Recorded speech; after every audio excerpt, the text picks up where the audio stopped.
Alright, thank you guys for coming back to the channel. I appreciate you checking out the next entry, Entry 37, Diary of a Cinephile. Today, we're going to talk about The Falcon and the Winter Soldier. Now, I just binged this entire thing in a single day. I was waiting for it to be over. I took the same kind of approach when it came to, with this one, when it came to, say, WandaVision as well.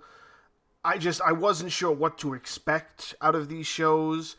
It's very strange that they're doing these kind of things in like a show fashion, but I do understand it. There is a lot of storyline that they're trying to put in, and doing that in a movie fashion, you wouldn't be able to fill enough, so you'd probably think that there were things missing if it was a movie.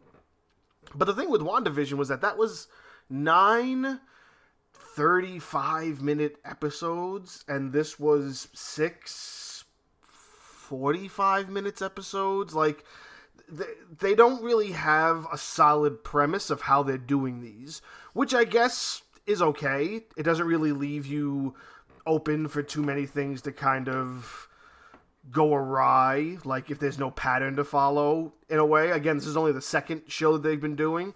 But what I do like is that these shows, including the third one that they have coming out in June, Loki, they're all part of Phase 4. So this is their new pattern of kind of building the next phase.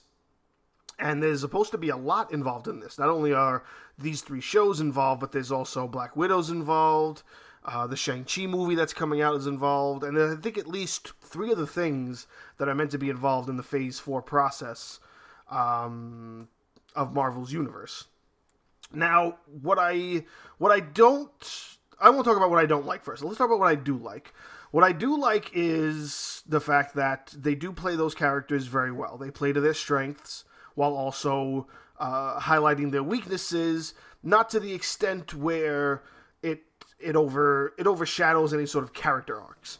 They really are taking the time with these characters they kind of just implemented randomly throughout the first 3 phases, and they're really giving them more time to shine. Like, Winter Soldier has only been really in-depthly involved in 2 films. It was Civil War and The Winter Soldier. Other than that, he's just a minor character in any other film that he's in. So it's nice to see him get a little bit more. Falcon isn't even that involved in Civil War, I want to say. Like, maybe he has a couple of things, but nothing really character building. He had more character arc in Winter Soldier, and then otherwise he's just been kind of like a sidekick. So it's nice to see these 2 kind of grow and kind of give themselves more of an establishment as characters, as well as being a torch-passing storyline for the Falcon character to become, the new Captain America. I do like what they did with the imposter Captain America, and it's probably one of the most, at least from what I've seen, I don't know too much about the character he becomes, but it is close enough to the most accurate kind of fashion of how they've brought in a character who is, like, in his realm, in a way. So, like, U.S. Agent is a real thing from the comics, for those who don't know, and it does follow the same pattern. This guy comes in, becomes the new Captain America, they realize he's shit, but the thing is, in the comics, I believe it's that, what's his name, Steve Rogers comes back, and kind of is like, you're a shit Captain America, get out of here, and so he leaves and comes back as U.S. Agent, which, in the comics, he has almost the exact same outfit, it's just all black. So that's how they kind of showed off the U.S. Agent at the end of this show. And with U.S. Agent, it's not even like he's a good guy or a bad guy. He's kind of in that area of Loki, but in a sense where it's like he's trying hard, but nobody likes him. And it's nice that they incorporated that. The character Carly, who plays, I want to say, the main villain of the entire story, who's the leader of the Flag Smashers. What I like about their storyline is that the Flag Smasher is a real character in the comic. But what they did was, instead of making it a character, they made it a group. So all of these people are part of the Flag Smashers, which is a cool kind of way to wrap that around and kind of make something new and unique while still sticking to something that's relatively comic, relatively originated from the comics. So I think that's a good way to involve that, and also opens up the ideas for, like, you could do that with a lot of people. You could probably do that with a lot of villains that probably aren't going to translate too well if they were by themselves. Like, if it was one Flag Smasher, maybe that would have worked. But they made this work when it was like a team of them, and it was just this movement. And in the comics, it's the same thing. Flag Smasher is a dude who just doesn't like... He's an anti-nationalist. That's what these people are. They're anti-nationalist, they're anti the...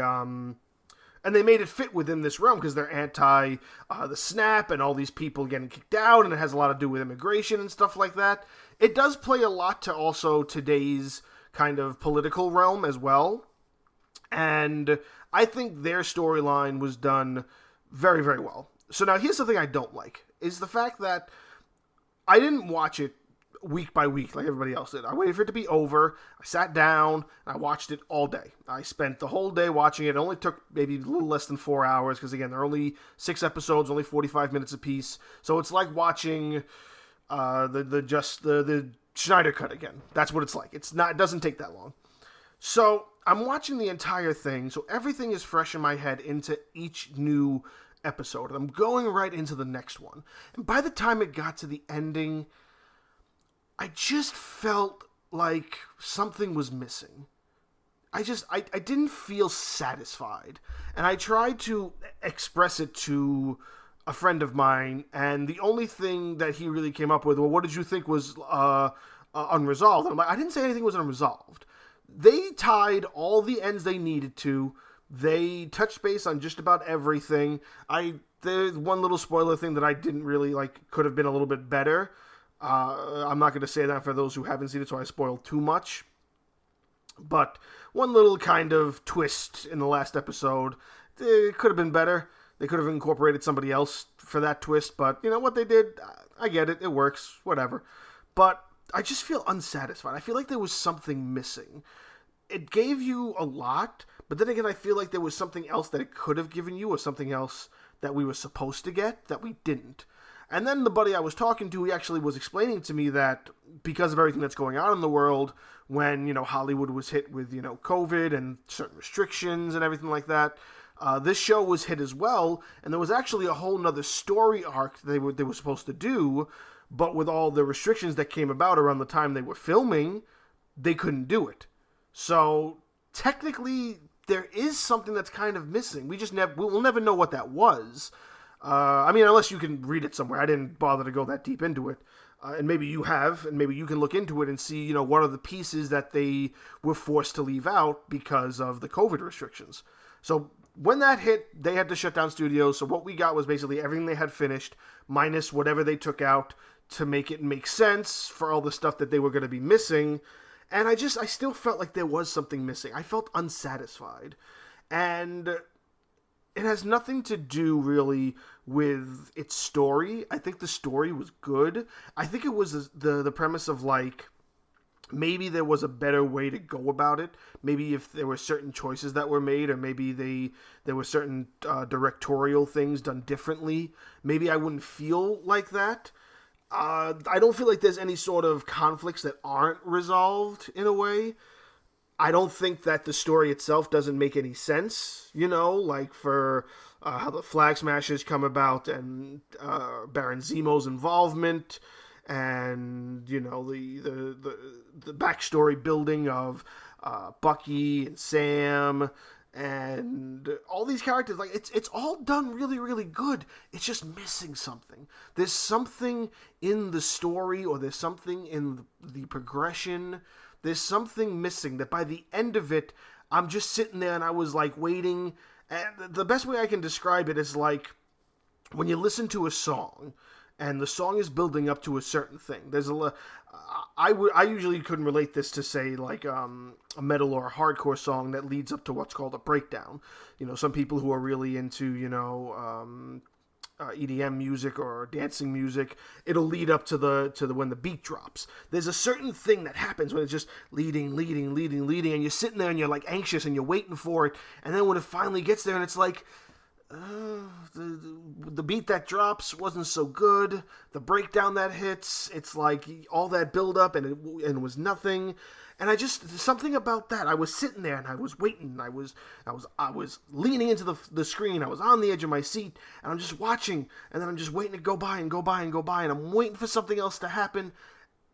And I don't know what it is that I'm waiting for. But nothing ever came that stopped me and went, okay, I'm good with that. I just something about it kind of didn't sit with me well. I'm not going to say that doesn't give you the right to still sit through it, because the thing is that this is that story that we are going to have that's leading forward, so you're going to need to watch it if you're a person who invests in the Marvel Universe like I do. Like, this is mandatory for me. I had to watch this because I need to know what's coming next.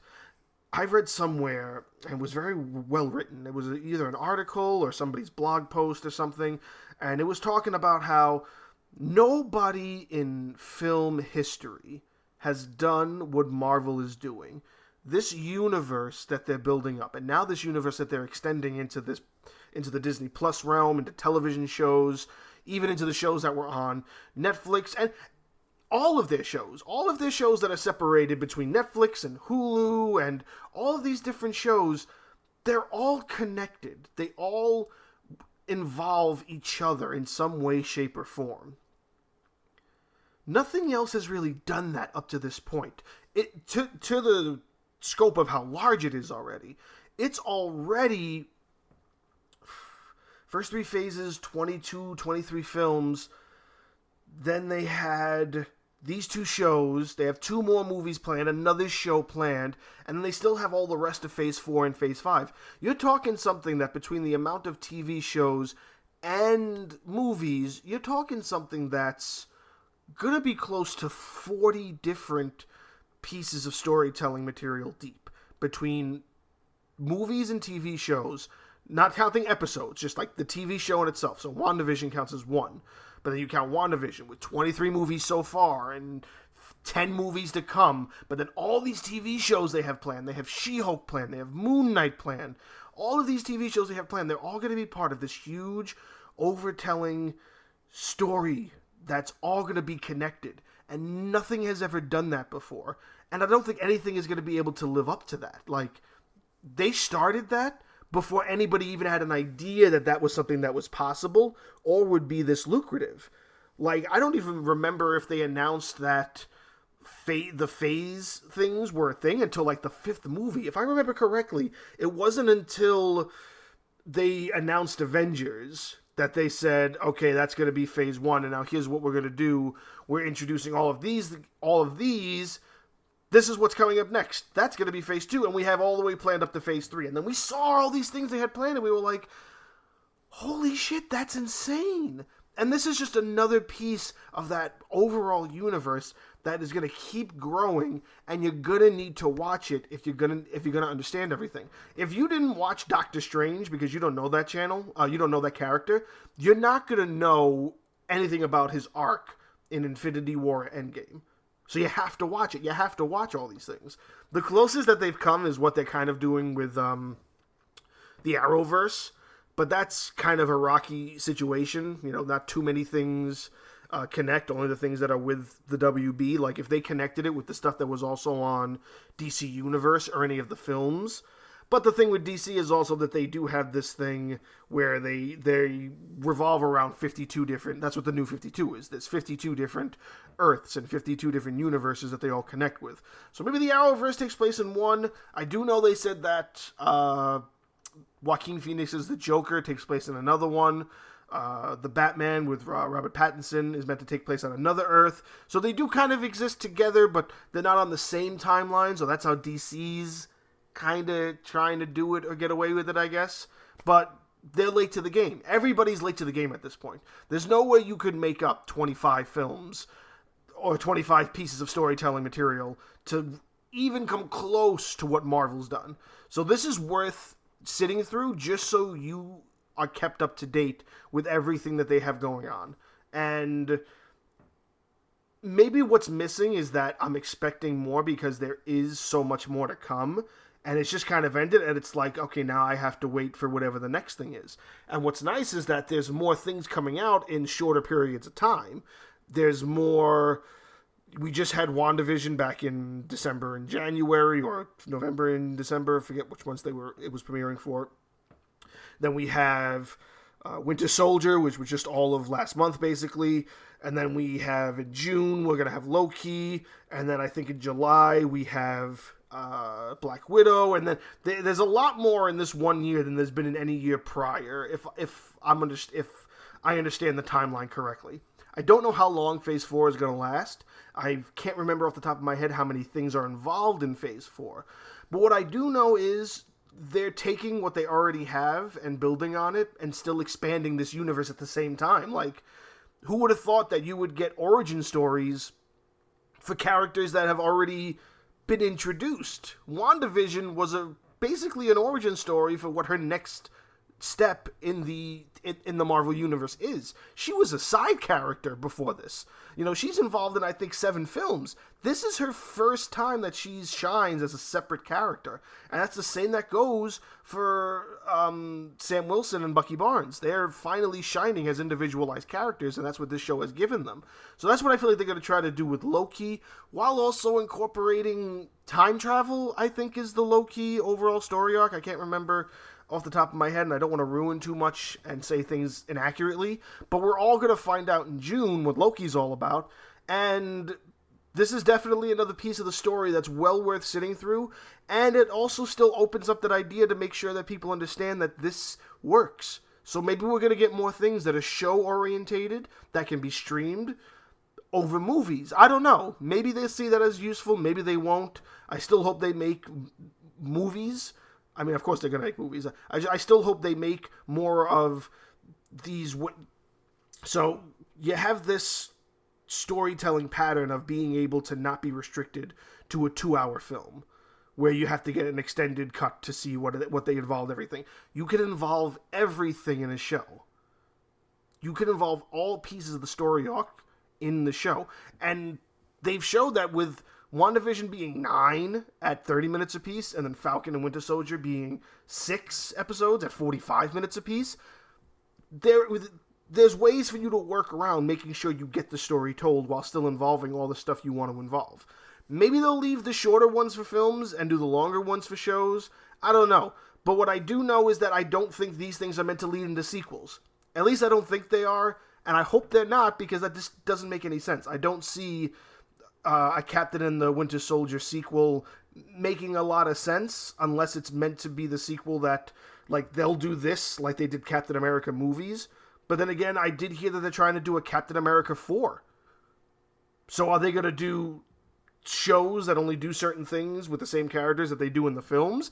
I think that would be pretty cool too. There's a lot of opportunities here, and I hope they take advantage of everything that they have to their disposal, especially with seeing the success that this formula has brought to them.